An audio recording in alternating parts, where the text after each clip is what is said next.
हम और राजपाल यहाँ आरआर कॉलेज में साथ में पढ़ते थे। अक्सर यहाँ बैठना होता था, पूरे पूरे दिन हम लोग साथ में बैठा करते थे। इतने बड़े नेता बन जाने के बाद भी आज वो अखिलेश जी के दाहिने हाथ हैं और वैसे ही मित्र हैं हमारे। हम लोगों की बातें होती रहती हैं, हंसी मजाक होता रहता है, साथ में उठना बैठना होता है। तीज त्यौहार पे हमारे यहाँ ईद बकरीद में वो हर बार आते हैं। मैं मित्र राजपाल के लिए उज्ज्वल भविष्य की कामना करता हूँ, बड़ा नेता बने और देश और प्रदेश में उसका अपना नाम रोशन करें। राजपाल कश्यप हमारे इंटर कॉलेज से लेकर के विश्वविद्यालय तक के साथी रहे हैं और शुरू से बहुत जेंटिल आदमी रहे हैं। आप उनकी शिद्दत का और संबंधों का अंदाजा इसमें लगा लीजिए कि रवि सिंह जो उनके विश्वविद्यालय के समय के राजनीतिक गुरु थे, उनको वो आज भी उनकी फोटो अपने पीछे लगाते हैं जहाँ वो बैठते हैं। तो जिस पार्टी में रहे, जहाँ रहे, बहुत अच्छे आदमी रहे, रिश्तों को निभाने वाले रहे। हम लोगों से भी वो रिलेशन जो स्टूडेंट लाइफ के हैं वो आज भी उसी तरीके से मान रहे हैं। ये एक राजनीतिक व्यक्ति की बहुत अच्छी चीज़ होती है जो बहुत कम पाई जाती है। देखिए, राजपाल कश्यप जी की गिनती लखनऊ विश्वविद्यालय में बहुत सभ्य और योग्य व्यवहार कुशल नेताओं में होती थी। इसी का परिणाम था छात्र छात्राओं के बीच और लखनऊ विश्वविद्यालय के जो प्रोफेसर थे और पूरे लखनऊ सहित पूरे प्रदेश में बहुत लोकप्रिय थे। माननीय राष्ट्रीय अध्यक्ष जी उनको बहुत सम्मान देते हैं। नमस्कार दोस्तों, ठिकाना हमारा वही खंजासूत्र.com का प्रोग्राम होस्ट एंड दोस्त। आज के जो हमारे दोस्त हैं वो लखनऊ विश्वविद्यालय छात्र संघ के अध्यक्ष रहे, समाजवादी पार्टी की सरकार में मंत्री रहे, एमएलसी रहे। तमाम विपरीत परिस्थितियों के बावजूद अपनी पार्टी, अपने नेता के साथ डटे हैं और डटे रहेंगे और डटे थे। डॉक्टर राजपाल कश्यप जी, भाई साहब बहुत बहुत स्वागत है आप जी। नमस्ते। हमारे आपके ताल्लुकात तो लखनऊ विश्वविद्यालय के संबंध में थे। हम लोग वहाँ ग्रेजुएशन करने गए और पता चला कि भाई हरदोई के हैं और राजपाल भैया वहाँ पर उपाध्यक्ष हैं। हम उस समय 2005 में गए थे लखनऊ। हालांकि पढ़ते तो बाबू बनारसी दास में थे, लेकिन चूंकि सारे दोस्त तो सब आप ही के पीछे लगे थे हमारे यहाँ आरआर कॉलेज वाले जी। तो हम भी वही पहुँचे आपको देखने के लिए। फिर वही सब छात्र संघ की और चुनाव, फिर आपकी बातें और मोटिवेशन कि ऐसे करना है, ये सब चीज़ें करना है, तो वो सब चीज़ें कुछ नज़दीक से देखी हम लोगों ने। फिर वो IT चौराहा, लखनऊ विश्वविद्यालय हॉस्टल, सुभाष हॉस्टल। आप उस समय शायद हम लोगों को ना पहचानते हो, हम लोग तो छोटे छोटे बच्चे थे उस समय। नहीं 2005 में आप लोग जानते लेकिन थे। जिंदाबाद करना, पोस्टर लगाना, भैया के पीछे चलना, मतलब एक वो था एक उस समय क्यूरियोसिटी टाइप की। लखनऊ यूनिवर्सिटी के दिन अशोक वाटिका, गेट नंबर 1 से 4, सुभाष हॉस्टल, IT कॉलेज की वो IT चौराहे की शामें, सबका उठना बैठना याद तो आती होगी। तो लखनऊ यूनिवर्सिटी मतलब क्या क्या सिखा गया लखनऊ विश्वविद्यालय के वो दिन? आपने तो सब ताज़ा कर दिया, वही पहुंचा दिया। जो वो खूबसूरत लम्हे थे। देखिए, विश्वविद्यालय जी और बड़ा हम अपने लोगों का, बड़े लोगों का आशीर्वाद समझते हैं कि हम यूनिवर्सिटी में गए। अपने माँ बाप का आशीर्वाद समझते हैं कि हमारा यूनिवर्सिटी में मैं गया, पढ़ाई के लिए भेजा उन्होंने। और आपने तो पूरा सब, क्योंकि यूनिवर्सिटी तो एक विश्वविद्यालय तो व्यक्तित्व विकास का केंद्र है। विश्वविद्यालय व्यक्तित्व विकास का केंद्र है और वहाँ पे सभी प्रतिभाएं होती हैं। कॉलेज से लोग आके यूनिवर्सिटी में दाखिला लेते हैं। वहाँ पे सारे पढ़ाई लिखाई भी होती है। लोग नेता बनने का भी काम होता है। अधिकारी भी वही अधिकारी बनते, इंजीनियर बनते, कलेक्टर बनते, वकील बनते, पत्रकार बनते। बहुत से लोग हैं जो हम लोगों के साथ में मैंने देखा है कि पढ़े हैं। कोई पुलिस में है, कोई सेना में है, कोई पत्रकार है, कोई अधिकारी है, कोई जज है, कोई नेता है, कोई ठेकेदार भी बन गया। सब अपना अपना जीवन यापन सब अपने लोगों ने एक तरीके से व्यक्तित्व विकास का एक संपूर्ण, जो पूरी तरीके से जो पर्सनालिटी डेवलपमेंट करता है। वहाँ देखिए, एक ऐसा वो होता है कि वहाँ घर परिवार से के लोग तो होते नहीं, लेकिन एक जो सर्किल बनता है वही हमारा वो परिवार, एक फैमिली, हॉस्टल लाइफ परिवार। एक ही चप्पल में जो है सारे दोस्त एक चप्पल से काम चला रहे हैं। किसी की शर्ट किसी ने पहन ली। हाँ नहीं, ये तो देखिए हॉस्टल में ये सब चीजें तो बिल्कुल एकदम से भाईचारा एक कुकर में दाल चावल पक रहा है, हाँ, एक कुकर में भैया दाल भी खा रहे हैं और सब छोटे भाई भी लोग, खा रहे हैं, बड़े भाई भी खा अब रहे वो हैं। तो पकता था तो जिसका नहीं पक रहा वो भी खाता था उसमें कोई ऐसी बात नहीं कोई है। अपने घर से दाल ला रहा है, कोई चावल ला रहा है। कोई हम लोग इंतजार करते थे जी। कि कौन घर गया है, हाँ। आ रहा है, क्या लेके आ रहा है? क्या लेके आ रहा, अम्मा क्या भेजी है हाँ, इसको? क्योंकि हम लोग हॉस्टल में बाहर बैठते थे तो देखते थे जो आता था वो जो है खर्चा भी लेके आता था और खाने पीने का सामान भी लेके आता वो था। भी लेके आता था। हाँ, तो जो घर से आता था तो हम लोग पहले ही जान जाते थे इसके, हाँ, तो हम लोग खाने पीने को मिलता था, हाँ। माँ बाप बना के भेजती थी, कुछ ना कुछ क्योंकि घर का आइटम आता था, हाँ, लड्डू वड्डू आते थे। हाँ, लोग बक्सा रहता था तो बहुत अलमारियों को दौर तो नहीं रहता था, बक्सा है उसमें बंद, तो कई बार तो बक्सा भी एक दूसरे का खाली कर देते थे लोग। अच्छा, सीनियर्स का सम्मान भी बहुत था। सीनियर, देखिए जूनियर सीनियर एकदम से भाई, बड़े भाई छोटे भाई जैसा रिश्ता होता था। सीनियर खड़ा है तो जूनियर और सीनियर का बहुत ये संस्कार है। संस्कार। देखिए ये यूनिवर्सिटी मैंने बताया व्यक्तित्व विकास का केंद्र है, जो संस्कार, शिष्टाचार, पहनने, बोलने, बैठने, भाषा, शैली, अपने से बड़ों से, अपने से छोटों से, टीचरों से, गुरुजनों से, कर्मचारियों से, शिक्षकों से कैसे बात करेंगे, कैसे उनसे व्यवहार करेंगे, तो ये बहुत कुछ संगत से भी मिलता है। विश्वविद्यालय मैंने बताया व्यक्तित्व विकास के विभिन्न जिलों के, विभिन्न प्रदेशों के लोग पढ़ते थे और विभिन्न जिलों के लोग, विभिन्न जातियों के लोग रहते थे, सभी लोग एक साथ और सब एक साथ में, कोई कभी जात ये पात नहीं, कोई बड़ा छोटा नहीं होता था, कोई अमीर गरीब नहीं, कोई अमीर गरीब नहीं, या किसी के पास कम पड़ता था तो कोई दूसरा दे देता, दूसरा दे देता। तो ये एक ये शायद ही कभी मतलब हम तो जहाँ से जीते हैं, मैं लखनऊ यूनिवर्सिटी में जी 99 में चुनाव लड़ा जी, जूनियर लैब में, और मैं उपाध्यक्ष रहे, फिर अध्यक्ष रहे, और इसमें कोई दो राय नहीं कि छात्र संघ का होना अनिवार्य है। और नेताजी कहा करते थे, माननीय मुलायम सिंह यादव जी, हम लोग तो सौभाग्यशाली हैं कि माननीय मुलायम सिंह यादव जैसा हम लोग नेता देखे और नेता के साथ में काम करने का मौका मिला। और वो कहते थे कि छात्र संघों का इसलिए होना जरूरी है, अगर उसी यूनिवर्सिटी में पढ़े लिखे लोग राजनीति में नहीं आएंगे तो ये ठेकेदार, गुंडे, बदमाश, अपराधी राजनीति को कब्जा कर लेंगे, इसलिए पढ़े लिखे लोगों का राजनीति में आना जरूरी है। इसलिए वो छात्र संघ की वकालत करते थे।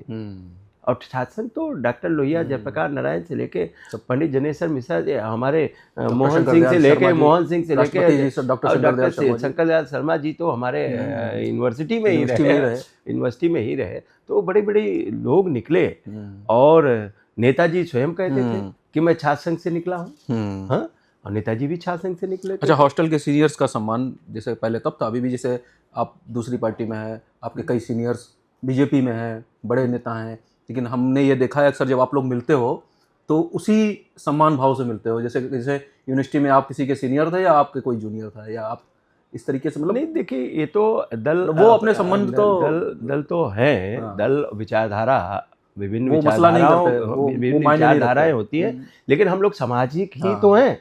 पहले सबसे पहले तो इंसान होना जरूरी है व्यक्ति को, हाँ, मानवता होना जरूरी और सामाजिकता होना जरूरी। सामाजिकता विश्वविद्यालय के जो दिन है, जो हॉस्टल के दिन है, वो सिखाते हैं। जी, और सारी चीजें हम लोगों ने शिष्टाचार, संस्कार सीखा है, सीनियर जूनियर का सम्मान सीखा है, और अपने दोस्त यारियों में दुख दर्द बांटने का भी सीखा है। हम लोग बीमारी हारी में भी लोगों की मदद करने का काम करते थे। लोग एक दूसरे के, वहाँ कोई परिवार तो रहता नहीं, वहाँ बहुत सी चीजें हैं जो परिवार तक आती ही नहीं थी, वहीं से सब एक दूसरे का सब सुलट जाता था। छात्र संघ इसलिए जरूरी भी है, और छात्र संघ तो बहुत जरूरी। आजकल नहीं हम लोग देखते हैं कि सड़कों पे युवा नेता, रील वाले नेता, छोटे छोटे लड़के जिनको राजनीति का राह नहीं मालूम है, वो सब राजनीति करने लगते हैं। लेकिन जब छात्र संघ था तो उसमें से कुछ सीख के निकलते थे लोग, वहाँ से संस्कारों को सीख के निकलते थे। देखिए वहाँ एक तो ये होता था, राजनीति में शुचिता भी जरूरी है। देखिए एक तो स्टूडेंटों की समस्याओं का भी समाधान होता था, जो छात्र छात्राओं की समस्याएं होती थी उनको छात्र नेता लड़ते थे, सरकार से लड़ते थे, बड़ी बड़ी सरकारों को झुकाने का काम किया, गलत को गलत कहने का जो सलीका है वो छात्र संघ राजनीति सिखाते। तो हम लोग और छात्र नेता जितने भी थे, क्योंकि नौजवान किसी भी देश के परिवर्तन में नौजवानों की अहम भूमिका रही है। और नौजवान जब शिक्षित नौजवान, पढ़ा लिखा नौजवान जागरूक होगा और अपने हक अधिकारों के लिए जागरूक होगा, तभी ये लोकतंत्र और संविधान और सब चीज़ें सही चल सकती है।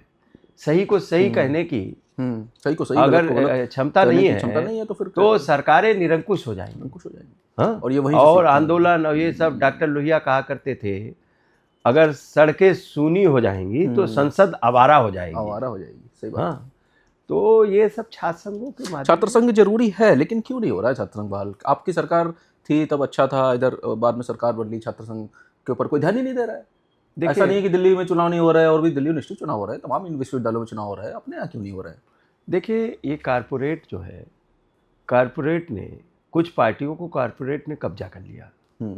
कारपोरेट कभी नहीं चाहेंगे कि यूनियन हो, वो तो ये भी नहीं चाहेंगे कि हमारी कंपनी में भी यूनियन हो। सही बात है। हाँ, वो तो शोषण करना चाहते हैं।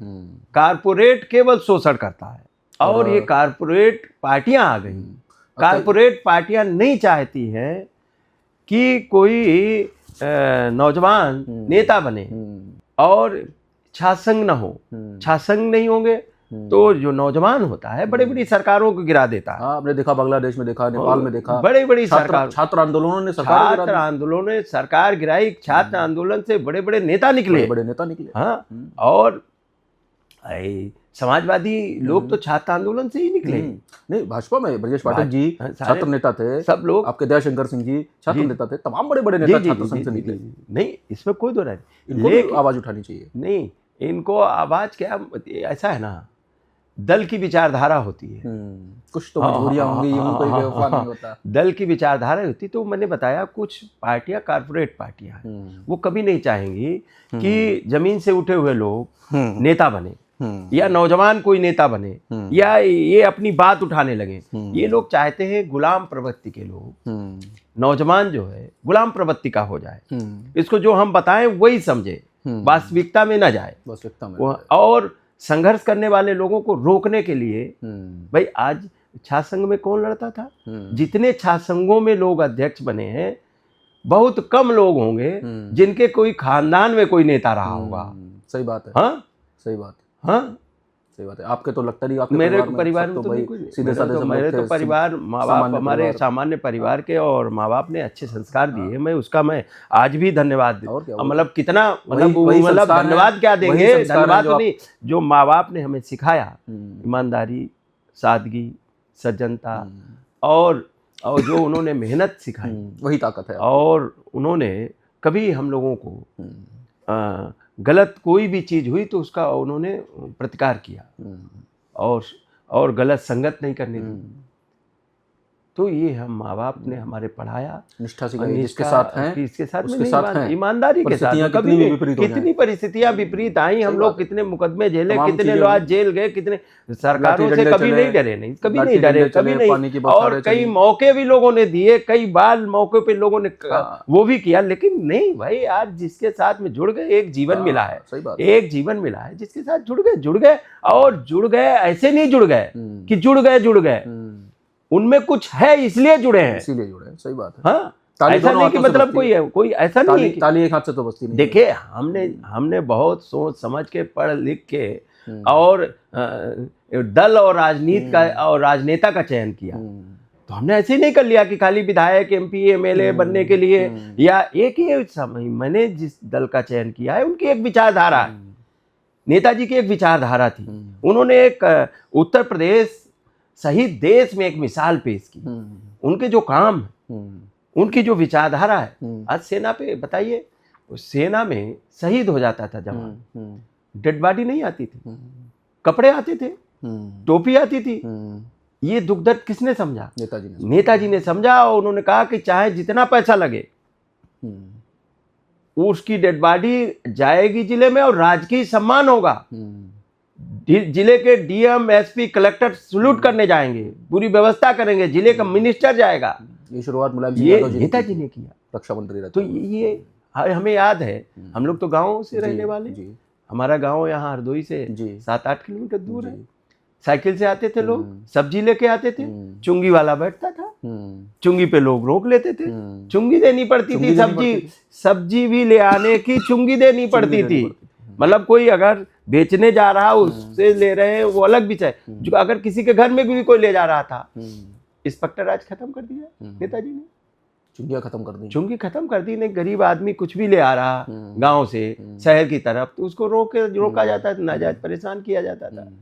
2017 से पहले 12 बहुत ही उम्मीदों की सरकार, प्रचंड बहुमत की सरकार, जन विश्वास की सरकार, अखिलेश यादव जी मुख्यमंत्री बने, युवा सोच, युवा चेहरा, सब तरफ जोश था, पब्लिक भी खुश थी, भाई खुश थी तभी बहुमत दिया। आप भी उस सरकार के करीबी रहे, अखिलेश जी के करीबी रहे, सब चीज़ें बहुत ही नज़दीक से देखी आपने। 2017 आते आते ऐसा क्या हुआ कि सरकार ने विश्वास ही खो दिया और एक कई चीज़ें हम लोगों को टीवी पर देखने को मिली, मंच पे मुलायम सिंह जी, अखिलेश यादव जी और तमाम चीज़ें जो हुई, क्या उसका दुष्परिणाम था? वो कुछ दिक्कतें हुई? आपने तो सारी चीज़ें बहुत करीबी से देखी होंगी। देखिए साजिश नेताजी थी किसी की? देखिए, ये मैंने बताया, कारपोरेट घराना सदैव नहीं चाहेगा जमीनी नेता कोई टिका रहे, अच्छे काम करने वाली कोई दल बना रहे। हाँ, इतने अच्छे काम किए, हाँ, इससे विजन था, अच्छे सब और कुछ था, विजन सड़कें विजन बनाई। आप विजन उसके माननीय बाद भी अखिलेश, देखिए 2017 में नेताजी अपने जमाने के उनका कोई मुकाबला नहीं था, लेकिन वर्तमान में माननीय अखिलेश यादव जी के विजन का कोई मुकाबला नहीं। आप समझ लीजिए उन्होंने जो कल्पना की वो आगे 100 बरस आगे की कल्पना उसके और कर को बावजूद- धरातल पे उसके बावजूद 17 में भाजपा बहुमत में आ गई, सपा सिमट गई, मंच पर हम लोगों ने, टीवी पे पब्लिक ने बहुत कुछ देखा, देखिए- लड़ाइयाँ देखी। देखिए- दुष्परिणाम था उसका क्या? वो देखिए, जो हार हुई। बीजेपी के पास कोई एजेंडा नहीं है। बीजेपी के पास सिर्फ एक एजेंडा है, झूठ फैलाना, अफवाह फैलाना, प्रोपेगेंडा फैलाना, किसी को बदनाम करना, किसी का चरित्र हनन करना, किसी का चीर हरण करना। इनके पास इसके अलावा कोई विजन नहीं है। आप अखिलेश जी को बदनाम करना चाहते हैं और कर रहे हैं तो अखिलेश जी से अच्छा काम कर दीजिए, एक काम बता दीजिए अखिलेश जी से अच्छा किया हो। आप लखनऊ की आज एम्बुलेंस चल रही है, ये अखिलेश जी ने की सोच थी। आज 100 नंबर की पुलिस नहीं, पहले थानेदार के यहाँ जाना पड़ता था लोगों को और थाने में सुनवाई नहीं होती थी, दबंग लोग थाना सेट कर लेते थे और वो उल्टा जाता तो थाने में पीटा जाता था। ये माननीय अखिलेश यादव जी की सोच है कि उन्होंने 100 नंबर है, उसका कंट्रोल रूम हेड ऑफिस आप देख लेंगे लखनऊ में, हेड ऑफिस 100 नंबर उसका भी नाम बदल दिया बीजेपी ने, 112 कर दिया, नंबर ही चेंज कर दिया। नहीं, वो देखिए मैंने कहा कि उनके पास सोच नहीं है, वो नंबर चेंज कर सकते हैं, नाम चेंज कर सकते हैं, किसी को बदनाम कर सकते हैं, झूठ अफवाह फैला सकते हैं, प्रोपेगेंडा कर सकते हैं, लेकिन काम कोई नहीं कर सकते हैं। मुंह से अच्छा बोल सकते हैं, मतलब मुंह से तो इतना अच्छा बोलेंगे बीजेपी के लोग, लेकिन उतने अच्छे हैं नहीं, काम उनके उतने अच्छे नहीं है। अच्छा चलिए, 17 आज हो गया। बीजेपी का कार्यकर्ता भी परेशान है। हाँ। इन बीजेपी के लोग बीठी बीठी बातें तो करते हैं, लेकिन कार्यकर्ता तक का तो काम नहीं करते। विपक्ष छोड़ दो, विपक्ष को तो नाना प्रकार से प्रताड़ित किया जा रहा, परेशान किया जा रहा। विपक्ष का आदमी, अब कोई अगर सम्मानित व्यक्ति अपना बिजनेस व्यापार भी कर रहा है, अगर अरे विभिन्न विचारधाराओं, अगर उनकी विचारधारा नहीं उनसे मेल खा रही है, अगर वो किसी दूसरे की विचारधारा में दल में जुड़ा है तो उसकी नाप हो जाएगी, उसके घर बुलडोजर पहुंच जाएगा, उसके यहाँ थानेदार पहुंच जाएगा, इंस्पेक्टर पहुंच जाएगा। अच्छा चलिए, 17 छोड़ दीजिए, 22 आ गया, लग गया, सरकार बन गई, पब्लिक को भी लग गया, अधिकारियों को भी लग गया, आपको भी लग गया। 22 चुनाव आते आते शिवपाल यादव जी से क्लैश हुआ, शिवपाल यादव जी अलग हो गए, उन्होंने अपनी अलग पार्टी बना ली और उन्होंने जो भी नुकसान करा अपनी ही पार्टी समाजवादी पार्टी का नुकसान किया। 22 में फिर भाजपा ने सरकार बना ली, बीजेपी ने लाभ उठा लिया और आपकी पार्टी वाले आपस में ही लड़ गए। शिवपाल यादव जी के अलग होने से नुकसान हुआ? देखिए, सब लोगों के एक रहने से तो फायदा रहते ही रहता है। हाँ, और मैं कह रहा हूँ बीजेपी बहुत बेईमान पार्टी है। नहीं, नाराज बीजेपी क्यों? शिवपाल जी क्यों नाराज हो गए भाई? इतना क्यों नाराज हो गए? परिवार अपने सब लोग, सब पत्रकारों में भी चर्चा है, सब में चर्चा है, अगर शिवपाल जी 2022 में अखिलेश जी के साथ रहते तो सरकार बना लेते अखिलेश जी। नहीं, 22 में तो अच्छा, भाजपा वाले भी बहुत, वो मुख्यमंत्री जी अक्सर सदन में बोल देते हैं कि चाचा हमारे साथ आ रहे थे। वो तो बोले अक्सर चाचा भतीजा करते रहते हैं, हालांकि शिवपाल जी भी उनको जवाब देते हैं। देखिए ऐसा है कि एक रहने में तो फायदा रहता ही रहता है, कोई भी बटेंगे तो कटेंगे वाला तो नारा ही देती है नहीं, भाजपा उसकी सरकार। बात नहीं। और दूसरी बात मैं कह रहा हूँ, बीजेपी ने तो बेईमानी से 22 की सरकार बनाई है। अच्छा आप बेईमानी से सरकार बनी है, अच्छा, कैसे? जनता ने नहीं बनाई, अच्छा बेईमानी से सरकार बनी है उनकी। और उनकी बेईमानियां तो इस स्तर पे रही हैं, उन्होंने कोई कसर नहीं रखी। ईवीएम में कुछ कर दिया?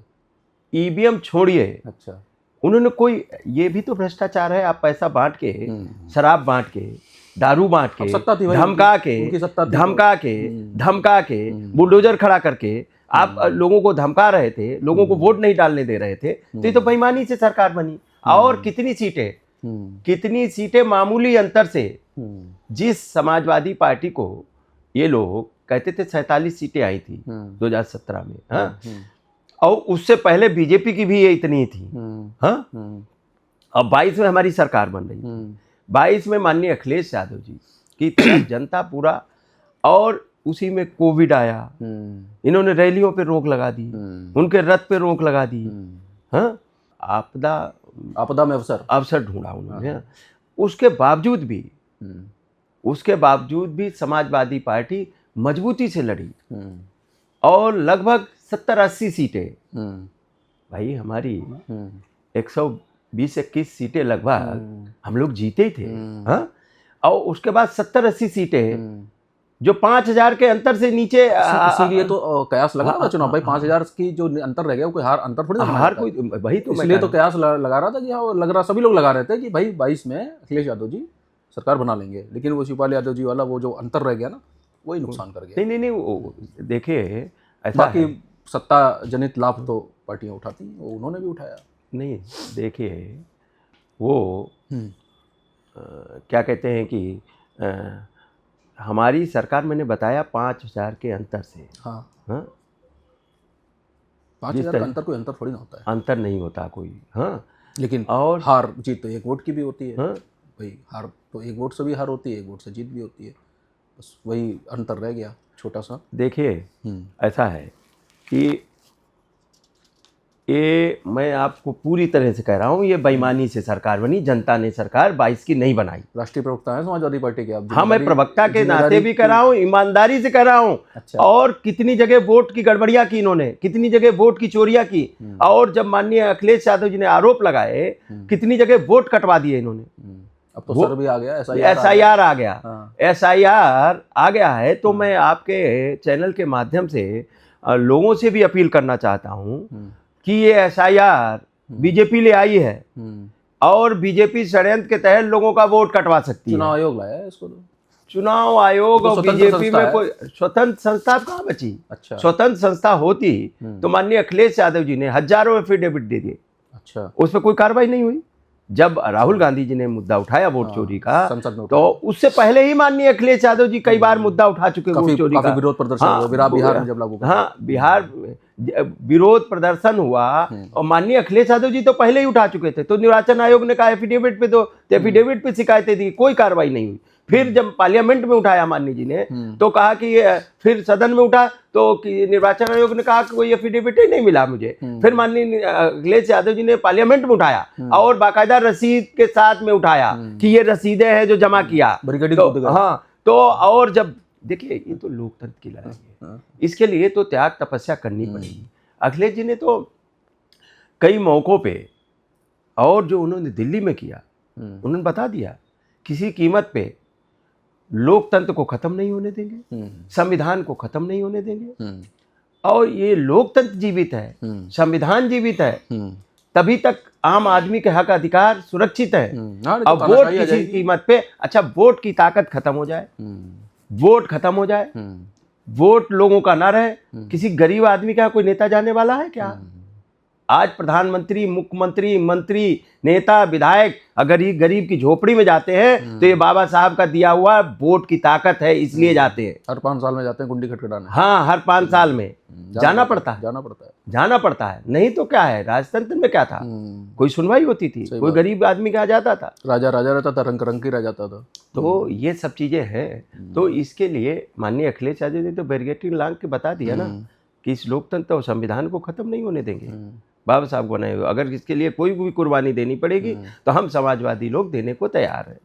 ठीक है। अच्छा, एक बहुत बड़ा आरोप आपकी सरकार पे लगता है, मुस्लिम तुष्टीकरण का। आपकी सरकार पे लगा, आपके नेता पे लगा, आपकी पार्टी पे लगता है, और भारतीय जनता पार्टी इसका लाभ उठाती है। वोटों का ध्रुवीकरण होता है, पोलराइजेशन होता है। 2027 में इस मुस्लिम तुष्टीकरण का जो आरोप लगता है, इस ठप्पे को मिटाने का कुछ प्रयास करेंगे? कैसे मिटाएंगे? पोलराइजेशन, ध्रुवीकरण हो जाता है ना, तो फिर भाजपा इसका लाभ उठाती है। देखिए, हम लाभ हानि के लिए काम नहीं करते हैं। हमारी पार्टी समाज में शिष्टाचार बना रहे, भाईचारा बना रहे, इंसानियत बना रहे, मानवता बनी रहे, इस पे काम करती है। केवल हम पॉलिटिकल लाभ के लिए काम नहीं करते। समाज में बीजेपी तो अल्पसंख्यकों के खिलाफ है, खासतौर से मुस्लिमों के खिलाफ। वो तो नारा लगाते हैं, सबका साथ, सबका विकास, सबका विश्वास। केवल नारा है। अच्छा, कितनी टिकट देते हैं?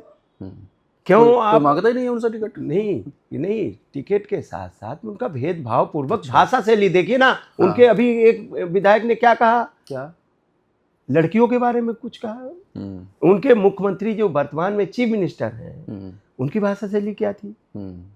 आप बताइए। बीजेपी के नेताओं की भाषा शैली क्या है? बटेंगे तो बटेंगे। हाँ, किसी जाति धर्म, यहाँ मुसलमानों का भी योगदान उतना ही है जितना हिंदुओं का है। हम सब मिलके रहते हैं, आज से नहीं रह रहे। जब बीजेपी पैदा नहीं हुई तब से रह रहे हैं। हाँ, बीजेपी जब पैदा नहीं हुई थी तब से हम लोग एक रह रहे हैं, सब लोग हिंदू मुसलमान मिलके। और इस देश की आज़ादी की लड़ाई में भी मुसलमानों का भी योगदान बहुत अहम रहा है। और देश के रहने वाले। हाँ, कितनी आज़ादी की लड़ाई में कितने लोगों ने कुर्बानियां दी। सभी का खून शामिल है। अरे भाई, कितने लोगों ने, विभिन्न जाति धर्म के लोगों ने, सभी लोगों ने, चाहे पिछड़े हों, दलित हो, आदिवासी हो, अल्पसंख्यक हो, अगड़े हो, सब लोगों ने एक भावना से काम किया, तब देश आज़ाद हुआ।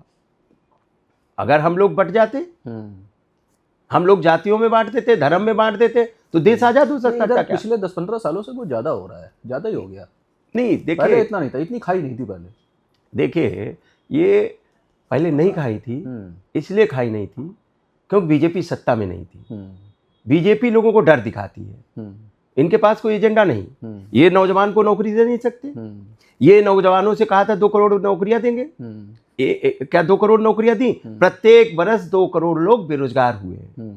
प्रत्येक बरस पढ़े लिखे नौजवान मारे मारे घूम रहे, डिग्रियां लिए हुए। जिनकी पढ़ाई पे वो गरीब आदमी गेहूं बेच के, धान बेच के पढ़ा रहा है, वो इसलिए पढ़ा रहा कि हमारा बेटा पढ़ जाएगा तो चपरासी बन जाएगा, कलेक्टर बन जाएगा, थानेदार बन जाएगा, मास्टर बन जाएगा, टीचर बन जाएगा, नौकरी करेगा, घर परिवार चलाएगा, संपन्नता आ जाएगी। ये उस पे तो काम कर नहीं रहे। अब तो आज पढ़ाई को कोई मतलब नहीं बचा भाई। डिग्रियां लिए हुए, बीटेक, एमटेक किए हुए, पीएचडी, एमफिल किए हुए लोग घूम रहे हैं और 10-10 हजार की नौकरी कर रहे हैं। अच्छा, अगर वो उनका परिवार अगर जोड़ ले हिसाब किताब कि हमने पढ़ाई में कितना, पढ़ाई में आज आप बताइए लाखों रुपए लग रहे हैं। हाँ, और नौकरी 10,000 की मिल रही। 10,000 की तो फीस, आप यही एलपीएस खुला है, इसकी फीस पता कर लो कितनी है बच्चे की। अच्छा, भाजपा वाले तो और नहीं, 2 बच्चों की फीस नहीं जमा कर सकता। भाजपा वाले कहते हैं कि सपा नौकरी कहाँ दे रही थी, वो तो बेरोजगारी भत्ता ही दे रहे थे। मैं बेरोजगारी भत्ता भी दे रहा था कि पढ़ाई के लिए। अच्छा। हाँ, और मैं लैपटॉप भी दे रहा था। नौकरियां भी 5 लाख सरकारी पद की नौकरी दी है माननीय अखिलेश यादव जी ने। अच्छा। और प्राइवेट सेक्टर में जो बंगलोर लड़के नौकरी करने जाते थे, HCL जैसी कंपनी लखनऊ में आपने देखा होगा, चकगंजरिया में बना के खड़ी कर दी। HCL जैसी हजारों नौजवान नौकरी कर रहे हैं। सैमसंग जैसी कंपनी ले आके वहाँ नोएडा और गाजियाबाद में खड़ी की। हाँ, आपके अमूल की फैक्ट्री लगाने का काम किया, पराग की फैक्ट्री लगाने का वहीं लखनऊ में काम किया। और गांव-गांव ये क्या बात करेंगे ये समाज- गाय माता के नाम पे तो खाते हैं, हाँ, हाँ। गाय पे काम नहीं करते हैं। हाँ। गाय को सुरक्षित और संरक्षित करने के लिए नहीं काम करते कहते हैं हैं। गौशाला बना दी हमने। गौशालाओं में भ्रष्टाचार है। अच्छा। अभी चारा घोटाला, सबसे बड़ा चारा घोटाला कहीं निकलेगा तो इस देश में उत्तर प्रदेश होगा जहां सबसे बड़ा चारा घोटाला निकलेगा। ये गाय का भी चारा खा रहे हैं, भाजपा वाले कहते हैं सपा वाले को कुछ ही करा देते थे। गाय का भी चारा खा रहे हैं। माननीय अखिलेश यादव जी ने कन्नौज में काऊ मिल्क प्लांट बनाया, इसलिए बनाया था कि गाय का दूध जब बिकने लगेगा तो कोई गाय छोड़ेगा नहीं, उसका हम महंगे रेट पे लेंगे, अच्छे रेट पे दूध लेंगे। हर आदमी पैसे के लिए काम कर रहा ना। अगर गाय का दूध अच्छे रेट मिलने लगेंगे और उनका बिकने लगेगा तो गाय सब पकड़ घर में बांध लेंगे। आज आपने दशा ऐसी कर रखी है, काऊ मिल्क प्लांट जो बना के माननीय अखिलेश यादव जी ने खड़ा किया, उसको चला ही नहीं रहे, बंद कर दिया। उसी एक्सप्रेस वे, जो देश का सबसे एक्सप्रेस वे, शानदार एक्सप्रेस वे, माननीय अखिलेश यादव जी ने खेत खलिहानों से निकालते हुए आगरा लखनऊ एक्सप्रेस वे इतना ऐतिहासिक बनाया। उसके इधर उधर मंडियां बननी थी, जिससे किसान की जो फसल पैदा हो वो मंडी में जाए और वहाँ से जहाँ भी जाना हो चले जाए, व्यापारी भी को आने जाने में आसानी हो। तो ये सब तो सब काम करने, ये केवल नारा देते हैं। आज गाय, बताओ, गाय सांड सड़क पे घूम रहे हैं और इतना पैसा कहाँ जा रहा है भाई, बताओ ना। आप किसी सड़क पे नहीं निकल सकते रात में। कितने जानवरों ने मार दिया, कितने लोगों को, कितने सांडों ने मार दिया, तो ये पैसा ही तो खा रहे हैं उसका। अच्छा, समाज में तो इस तरीके का भय भी फैला हुआ है कि कहीं सपा सरकार आ गई तो सांप्रदायिकता फैल जाएगी, मुस्लिम तंत्र हावी हो जाएगा। बीजेपी तो इसको अपनी ताकत मान ही रही है। नहीं, बीजेपी ने ध्रुवीकरण तो ऐसा ही होता है। देखिए, बीजेपी, मैंने बताया, अफवाह फैलाने का। अच्छा। बीजेपी और आरएसएस के पास कोई एजेंडा नहीं। देश में कोई योगदान रहा हो इनका, किसी चीज का योगदान रहा हो तो बता दीजिए। केवल अफवाह फैलाने का एजेंडा है, झूठ फैलाने का। ये तो प्रोपेगेंडा फैलाते हैं ना, किसी के खिलाफ फैला सकते हैं। उसमें वो कामयाब क्यों हो जाते हैं? क्यों कामयाब हो जाते हैं? आप लोग उसका ये प्रतिरोध करें। जाति धर्म में लड़ाने का काम करते हैं। वो देखिए, ये धर्म में लड़ाते हैं, हिंदू मुसलमान, हिंदुस्तान पाकिस्तान। जब ये फंसने लगेंगे तो हिंदू मुसलमान, हिंदुस्तान पाकिस्तान। उसके बाद क्या है, प्रधानमंत्री जी को जब जाना होता है तो पाकिस्तान भी चले जाते हैं अपने मित्र की पाइपलाइन पास कराने। हाँ, तो इनको जब जरूरत होगी, आज क्या हालत है, ये स्वदेशी नारा देते थे, स्वदेशी नारा देते थे, क्या स्वदेशी का हुआ बताइए? कहीं कुछ स्वदेशी दिख रहा स्वदेशी है? नारा वो दे रहे थे, तब तक इधर अखिलेश यादव जी ने बयान दे दिया कि मोमबत्ती और दिया जो है बेकार है, इस पे पैसा खर्च करना फिजूल है। उस पर भाजपा ने घेर लिया आप लोगों को। नहीं, उन्होंने जो पूरा बयान दिया, हाँ। जिस उद्देश्य से दिया, जिस लिए दिया, हाँ, उन्होंने कोई दीपक का और मोमबत्ती का विरोध नहीं किया। वो जिस तरीके से बीजेपी ने उसको प्रचारित किया, अच्छा नहीं, तो बीजेपी ने ये क्यों नहीं प्रचारित किया, उन दीपकों को, दीपावली का कितना अपमान किया, उन जलते हुए दीपकों को बुझवाया, बुझाया लोगों ने। कहीं बुलडोजर चल रहा, कहीं झाड़ू चल रही, यही तो हुआ, फुटेज आए ऐसे। और उन्होंने ये भी कहा कि ये दीपक, आपने देखा होगा कितनी गरीबी आज भी है, कितनी गरीबी आज है। कभी बीजेपी ने क्या ये नहीं सोचा, उससे अंदाजा लगा लेना चाहिए कितनी गरीबी है। अगल बगल के जिलों के लोग, बेचारे गरीब लोग, परिवार सहित तेल निकाल रहे थे, जिससे उनका जीवन यापन होगा। गरीबी तो है ही समाज में। गरीबी है, तो इससे ये इनको अंदाजा नहीं लगता क्या कि ये गरीबी खत्म करना है हमें पहले। और ये तो सदैव इनको धार्मिक एंगल लेना हर चीज में। ये अपने भ्रष्टाचार को नहीं बताएंगे कि भगवान राम के मंदिर तक में चंदे में भी घोटाला कर दिया, जमीन खरीद फरोख्त में घोटाला कर दिया, निर्माण में घोटाला कर दिया। अच्छा, अभी नवंबर में तो अरे मंदिर की छत नहीं टपकने लगी थी क्या? आप सड़कें नहीं धंस गई थी पहली बरसात में?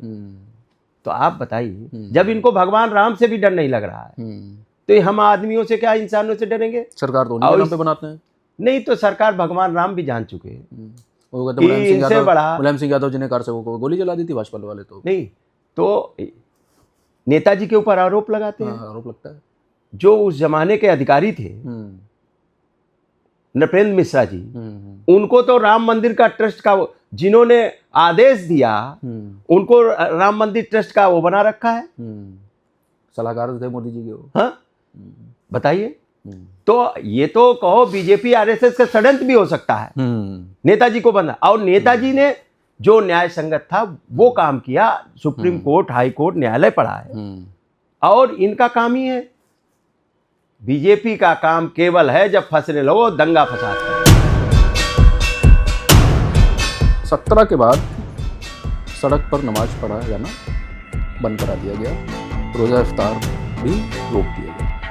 आपकी सरकार आएगी तो क्या आप सड़क पर नमाज पढ़ना अलाउ करेंगे? ये भाईचारा कायम रहे उसके लिए कोई भी कुर्बानी देते, सबका साथ तो ले लेंगे और उसके बाद में सबका विनाश की योजना बनाएंगे। क्या गया था? मुस्लिम नेता और कुंभ का आयोग। हाँ, कहाँ से बिजली आ रही? इनकी जेब में बिजली थी क्या? हरदोई जनपद के एक बड़े नेता हैं, उनका नाम लेने में आप लोग थोड़ा सा कतराते हो। वो आपकी पार्टी में भी रहे, उससे पहले वाली पार्टी में भी रहे, अब इस पार्टी में भी आ गए। आपकी सरकार में बड़ा रसूख था वो। इससे बड़ा कोई नेता नहीं बनता जो हर दल में चला जाए। सरकारी नेता हो सकता, बड़े नेता नहीं, सरकारी नेता।